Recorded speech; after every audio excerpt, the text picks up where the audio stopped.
NDETO irarumurire mateta na marakara kuma kuri muingi na ikundi cia kuruirira ihoto cia umundu. Wiyathi wa nyumba cia mohoro na kumemerekia kionekana gukorwo hatikaini. Umuthi Nicholas Gishuke, Brian Adalaga, Mark Denver Karuboi na Chris Wamae aria marahigiririo ceceni-ini cia borithi cia Pangani na Muthaiga makirekererio na MBONDI ya BURE. Everyone who was concerned, all the WhatsApp groups that shared our arrest. Yeah, I want to just say thank you for that. We've just been told the false publication thing, so I don't know.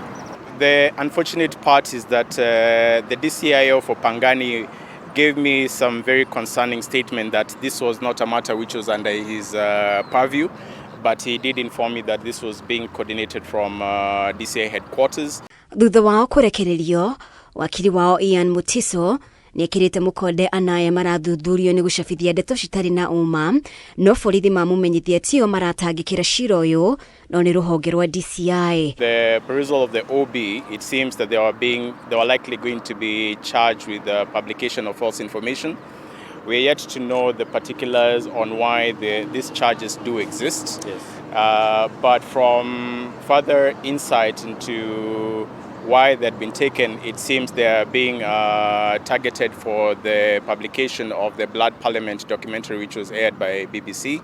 And at this particular juncture, it was a very concerning because, as from my knowledge, I did not get to even have a miscellaneous quite a copy of the application on why their gadgets and why their offices were raided and why their equipments had been taken.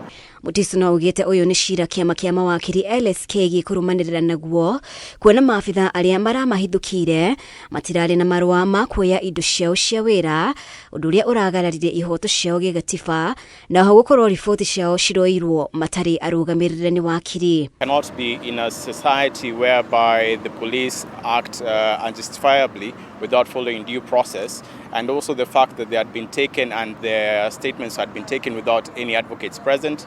That's abuse of their own rights in that respect. But that notwithstanding, I'm just pleased for the actions from the support I received from the Law Society of Kenya and also from the media houses and friends from the people who had been detained.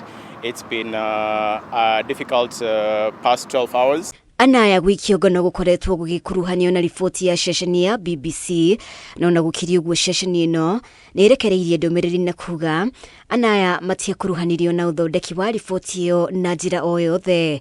Boniface Mwangi ni umwe gatagataini ka arũĩrĩri ya ihoto cia muingi aria makoretwo magiteta nenda-ini ni ayana wiki NGONO rurenda-ini rwake rwa X akiuga eri gatagati ka anaya marutithanagia wira gikundi-ini kia Sema Ukweli.